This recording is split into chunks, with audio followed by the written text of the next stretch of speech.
Hi, Pat here. I got a Scott stereo receiver, model 375R. I believe this was made early 80s. It does power up, and everything's been working. When I started this video, I had everything on my computer, and the computer died. So this is kind of an after, but Start saving with the Pro. we'll go through and tell you what I did. Through traffic. My biggest problem was this display, trying to get it to work.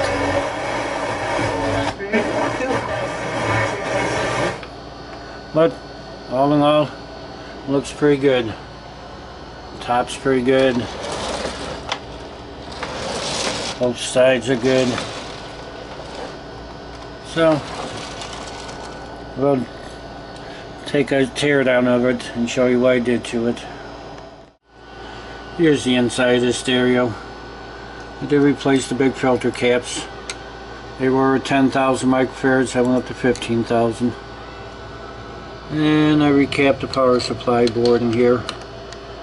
And there's a little Zinger diode down there. It broke, so I replaced that. And I replaced just this one cap on the tuner board. Everything else in the tuner board I left alone. And down here, got the speaker relay board, protection board. I recapped that. And up here, it's the preamp and the power amp board. Everything was recapped in there. These caps in here, they were bipolar electrolytics, and I replaced them with film caps. And display board here, I did recap all that. Take a look at the bottom. Uses a 2SA 1187, and they pair them up with a 2SC 2838. I'm having a little problem with the display. I turn it, nothing happens. But this wire right here, if I move it down, then the display works. So somewhere in there there's a bad solder joint I gotta find. I have this thing loose. And right there is the ribbon cable. I believe it's giving me problems. And it looks like it goes through a slot there, folds under, solders in right there. So I reflowed those, and I'm hoping that's my problem. That's the last thing I want to do is take this display off and put it back together, see what happens. Well, that didn't solve my problem. If I just push down on the board back here, it comes out right. I gotta hold it down and get it to work.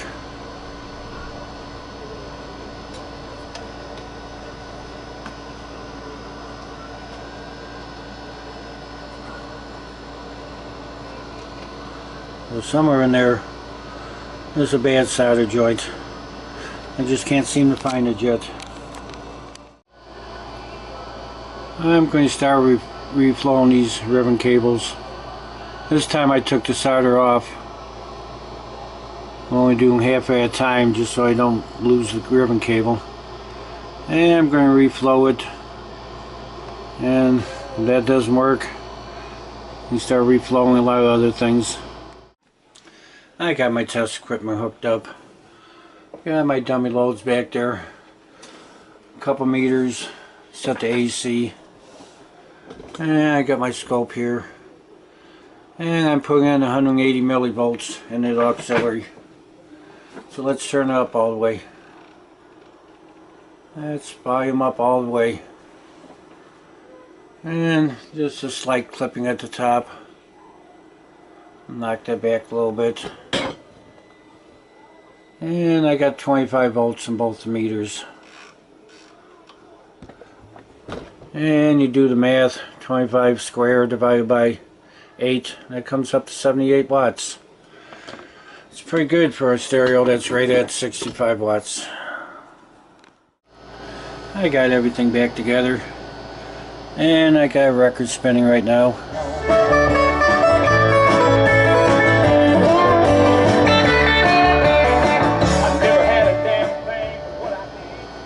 And I got tape going.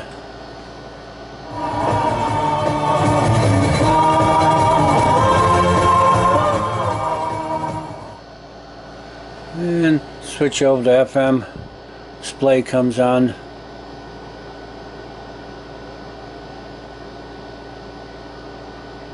See if I get something tuned in here. We are here on this path we walk.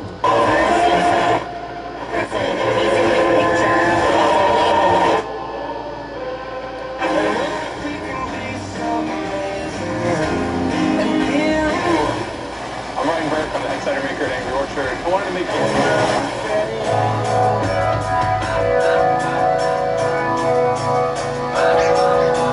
I get the stereo light to come on. I never get the servo lock to come on. That's its jump. 7 times down right now. Guy's on the move. I'm capable. Switch to AM. Only thing I can pick up here is probably WLS. It says that when laws change, it benefits one side or the But it came out pretty nice. Thanks for watching the video.